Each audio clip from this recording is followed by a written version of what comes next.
Alhamdulillah wassalatu wassalamu ala Rasulillah wa ala alihi wa ashabihi wa mawalah.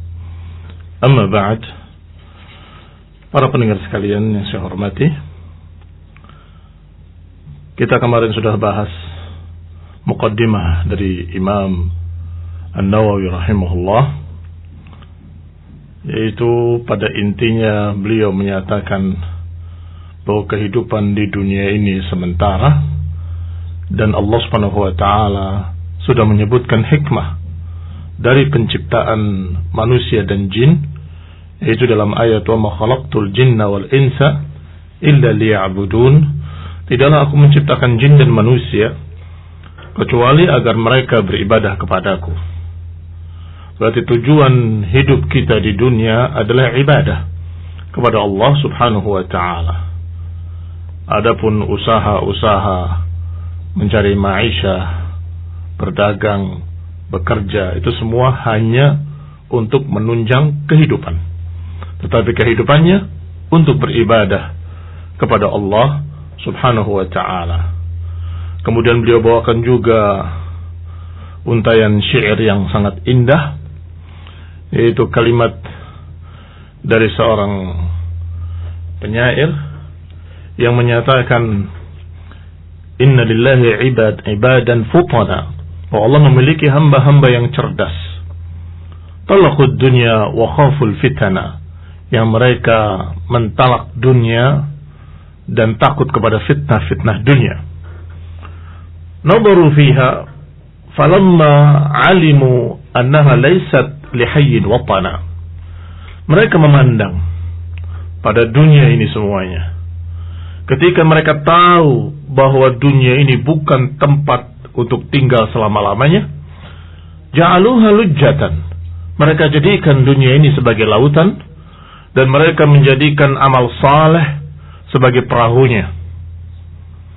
Demikian yang dibawakan oleh Imam Nawawi rahimahullah, yang menunjukkan bahwa orang-orang yang cerdas, dia memandang dunia ini hanya seperti lautan yang harus diarungi, harus dilewati.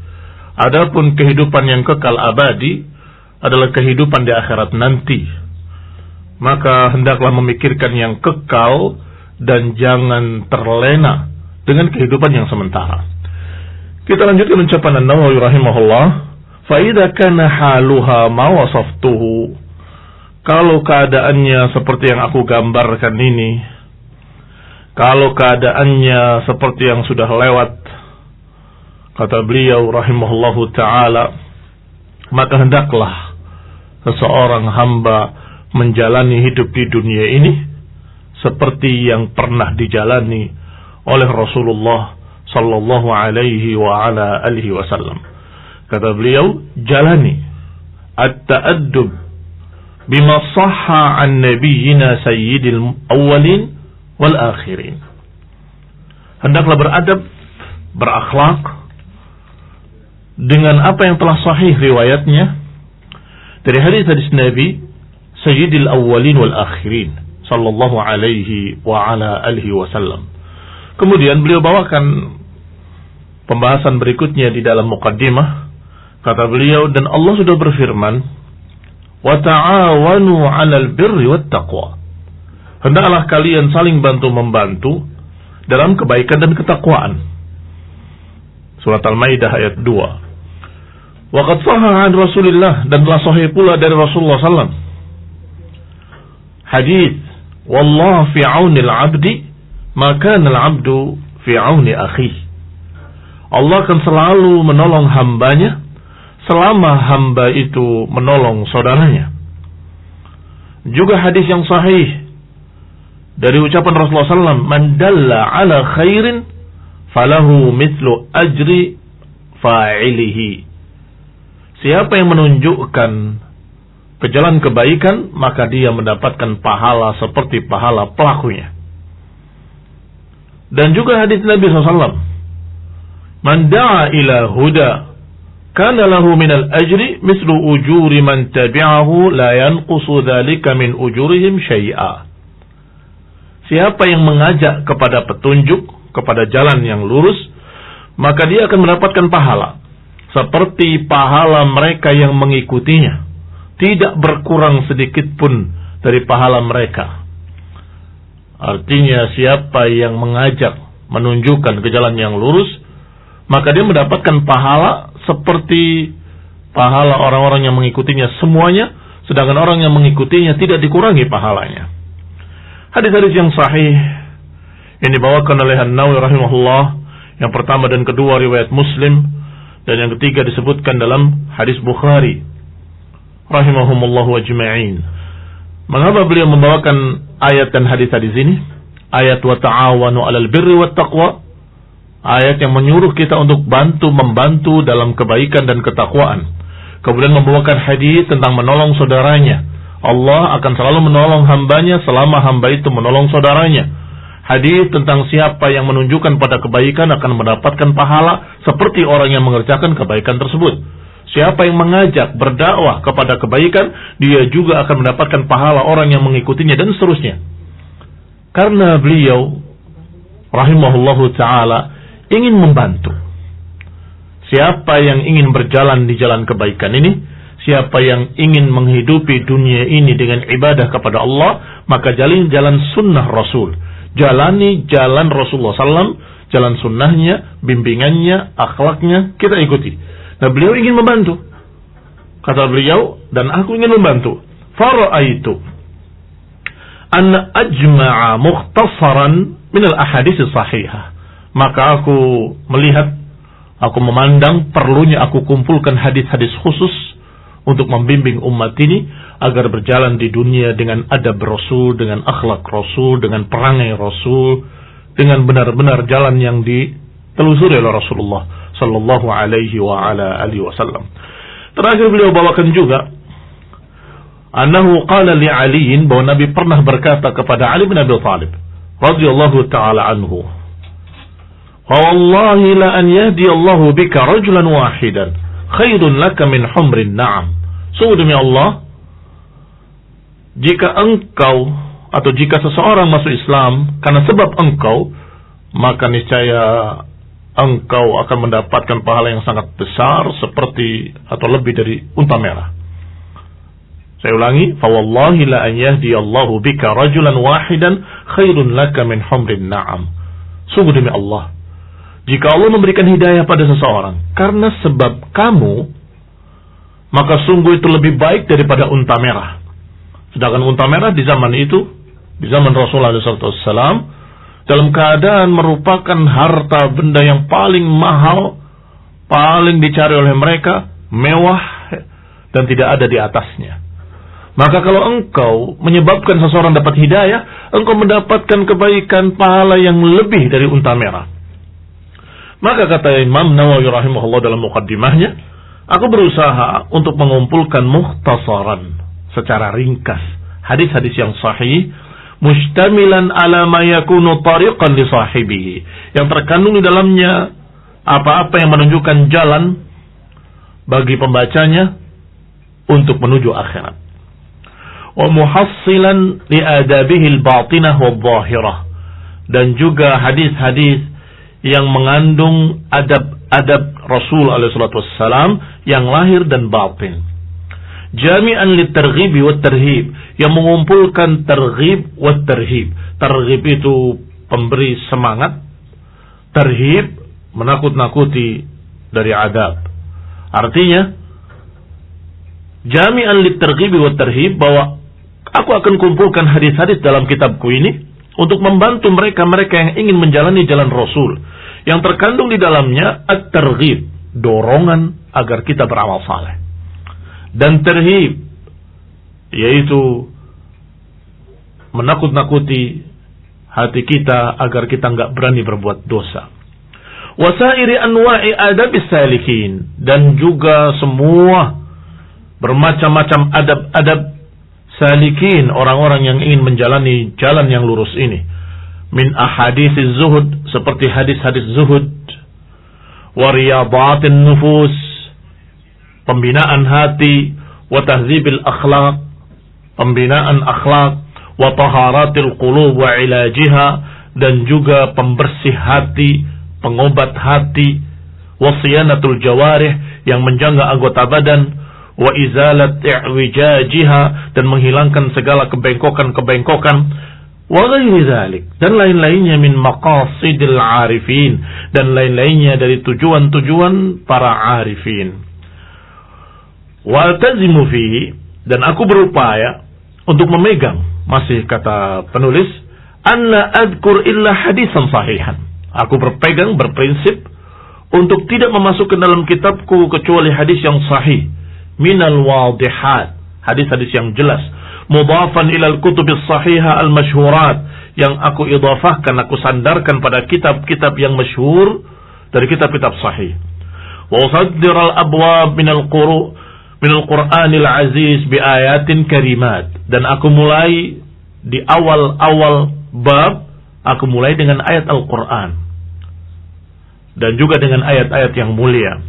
Wa washiha ma yahtaju ila dhabti aw syarhi ma'nan khafiya binafais minan tanbihat, dan juga aku lengkapi pula apa yang dibutuhkan seperti penjelasan makna atau syarah, atau syarah itu artinya penjelasan juga, dan berbagai macam ta'liq, komentar-komentar, peringatan-peringatan untuk menjelaskan apa yang aku bawakan. Wa idza qultu fi akhir hadis, maka kalau aku katakan di akhir hadis muttafaqun alaih, maknanya diriwayatkan oleh Bukhari dan Muslim secara sepakat. Wa arju in tamma hadzal kitab an yakuna sa'iqan lil mu'tani bihi ila al khairat.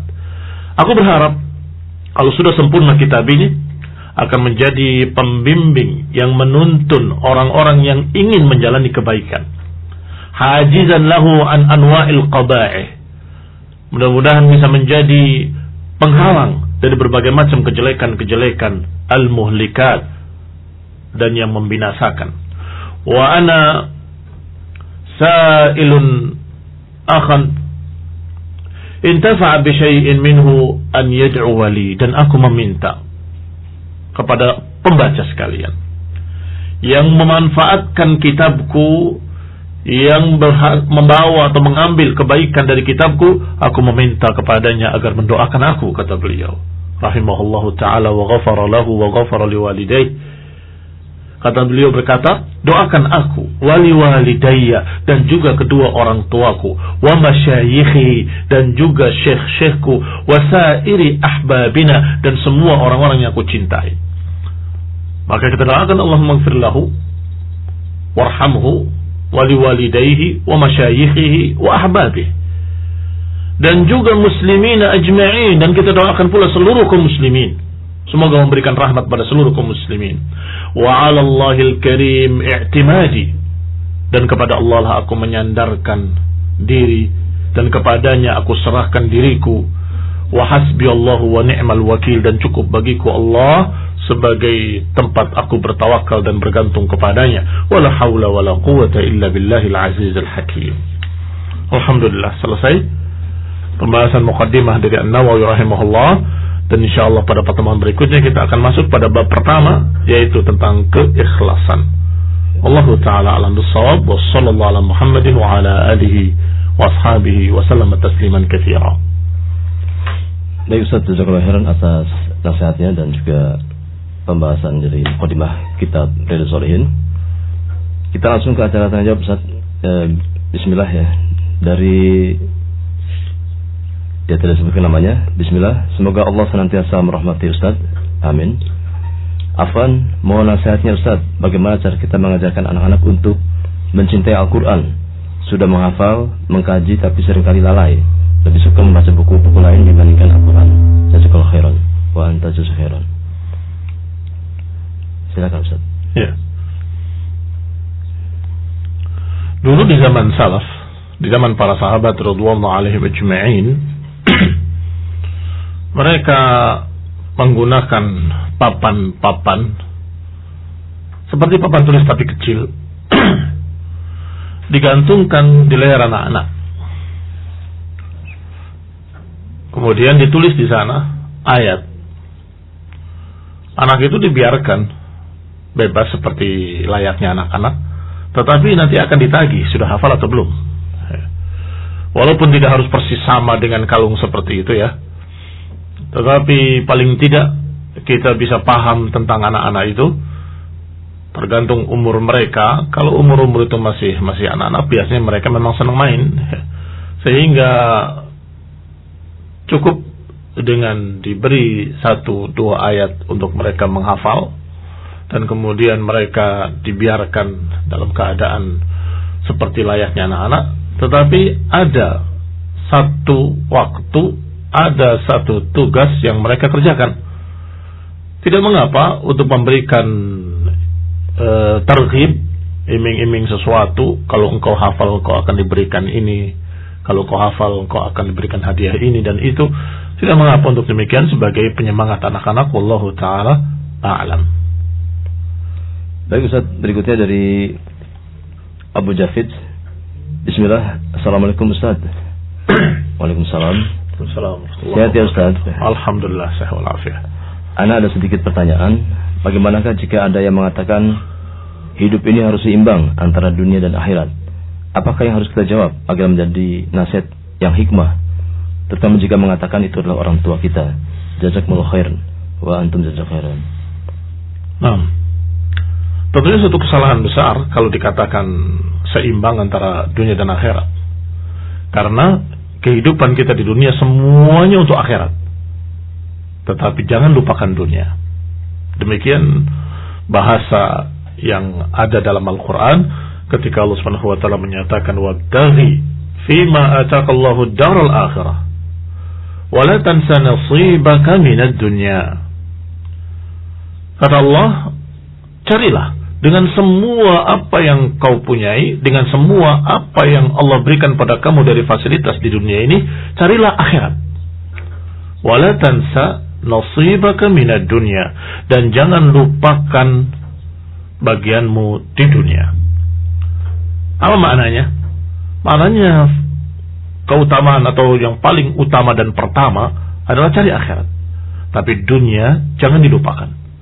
Tentunya manusia butuh makan, butuh minum, butuh pakaian, itu jangan dilupakan. Tetapi ingat, tujuan utamanya adalah akhirat. Sehingga bukan seimbang. Tetapi yang namanya dunia itu hanya sekedarnya agar kita bisa hidup, bisa sehat, bisa begitulah ya. Sebagaimana seumumnya manusia hidup pasti butuh fasilitas-fasilitas kehidupan sekedarnya. Wallahu ta'ala a'lam. Jazakallahu. Berikutnya dari hamba Allah, minta nasihatnya